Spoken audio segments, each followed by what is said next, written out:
ఫిబ్రవరి నెల 11 రాశి కుంభరాశి. కుంభరాశిలో శని మీనాన్ని రాబోతూ ఉన్నాడు. తర్వాత మీనాల్లో 6 గ్రహాలు కలవబోతున్నాయి. కాబట్టి కుంభరాశికి చాలా ఇబ్బందికరమైన రోజులు అని చెప్పాలి. కానీ చివరిలోకి వచ్చింది. జూన్ నెలలో గ్రహాలు మారబోతున్నాయి. ఈ జూన్ నెలలో చాలా జాగ్రత్తగా ఉండాలి. ఇప్పటికి చాలా కష్టాలు పడ్డారు. కష్టాలంటే అష్ట కష్టాలట, రకరకాలైన కష్టాలు ఉన్నాయి. ఈ కష్టాల నుంచి బయటపడే రోజులు దగ్గరలో ఉన్నాయి. కాబట్టి ఈసారి కష్టం అనుకోకుండా మీ జాతకం చూపించుకొని మీ జాతకరీత్యా ప్రవర్తిస్తే చాలా మంచిది. ఈ రాశికి రవి, బుధుడు, శని, రాహు, గురువు, కుజుడు, కేతువు ఈ గ్రహాలన్నీ బాగాలేవు. ఒక్క శుక్రుడు తప్పితే ఏ గ్రహం కూడా బాగాలేదు.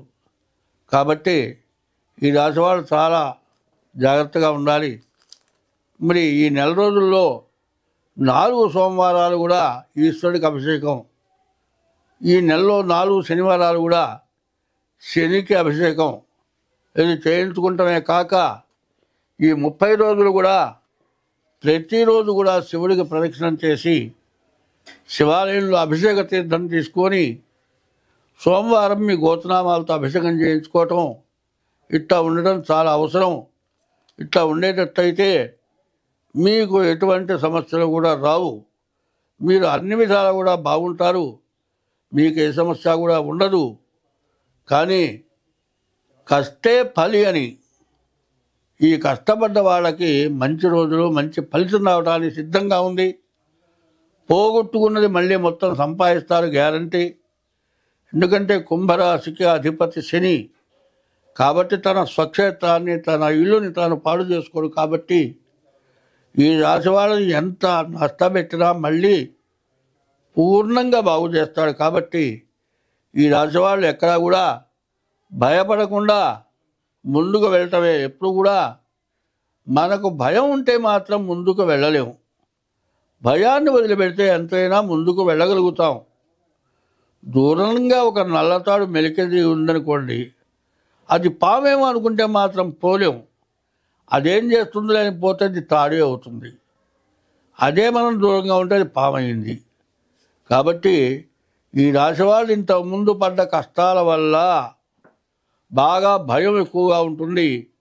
ఈ భయంతో ఏ పని చేయడానికి కూడా భయపడుతూ వెనకాడుతూ ఉంటారు. కాబట్టి అట్లాంటి వెనకాడేటువంటి దాన్ని వదిలేసేయండి, ముందుకు వెళ్ళండి. మళ్ళీ ఒక్కసారి శనికి 19,000 జపం చేయించుకొని నల్ల నువ్వులు దానం ఇవ్వటం అత్యవసరం.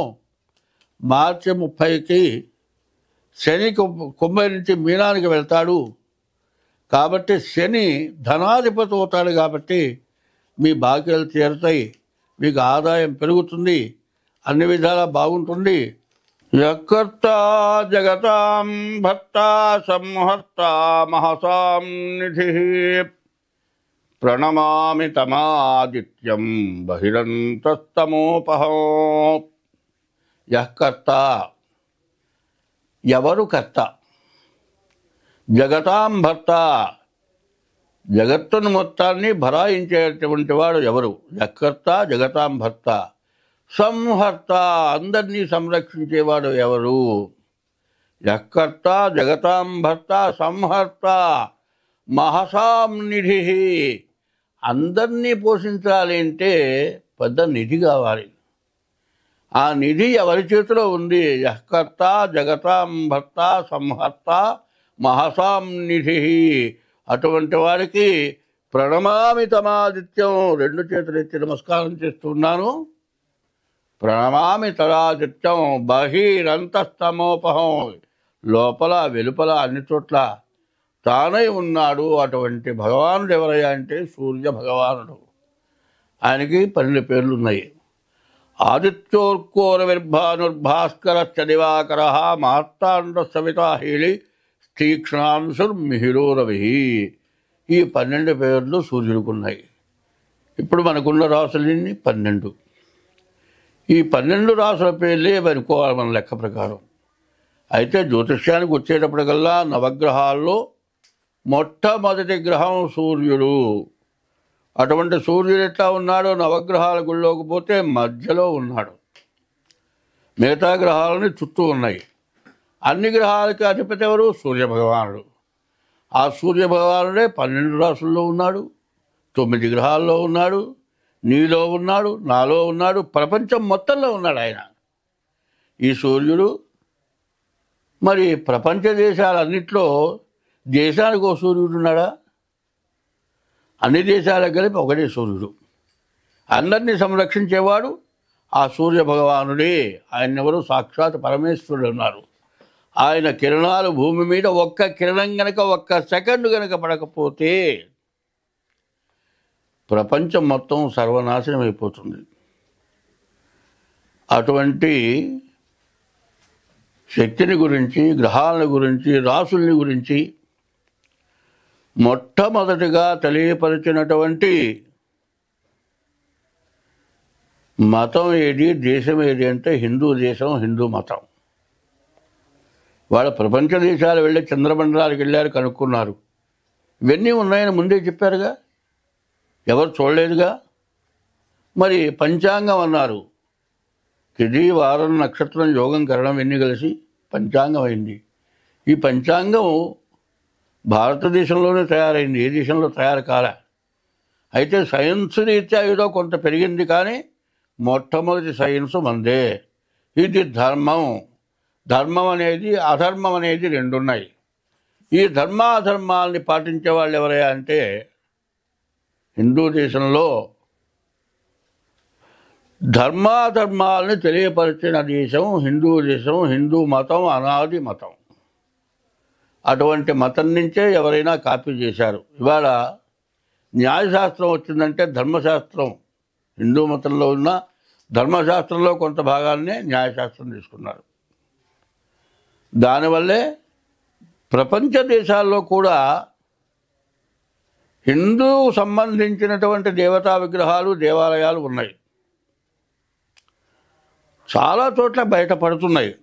అందువల్ల అనాది మతం ప్రపంచ దేశాల మొత్తానికి మొట్టమొదటి మతం అనాది మతం అయింది. అయితే దాదాపు ఒక 1000-2000 సంవత్సరాల నుంచి కూడా హిందూ మతం మీద ప్రతి వాళ్ళు కూడా ఈర్ష్య. ఏమిటి, ఈ మతమేం గొప్ప, మా మతమే గొప్ప కావాలి అనేటువంటి ఉద్దేశంతో చాలా సమస్యలు, చాలా యుద్ధాలు చాలా జరిగినాయి.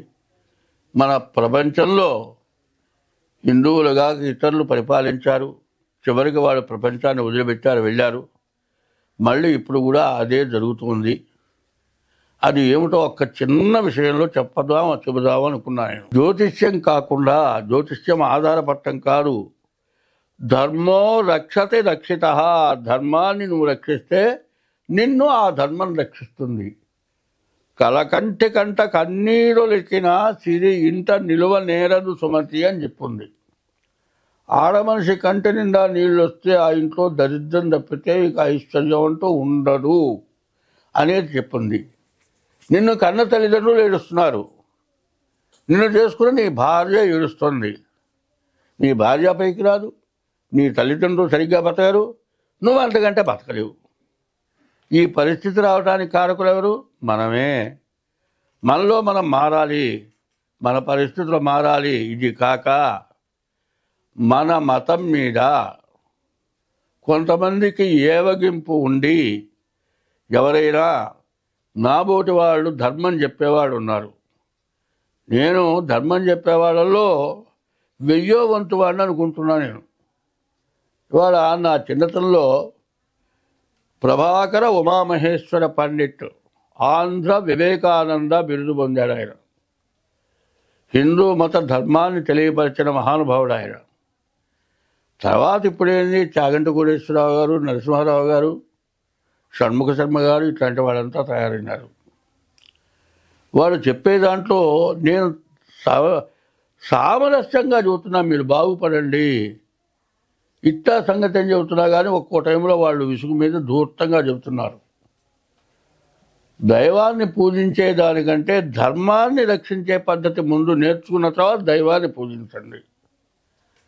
ధర్మంగా నువ్వు బతికి దైవాన్ని పూజించిన తర్వాత జ్యోతిష్యానికి పో.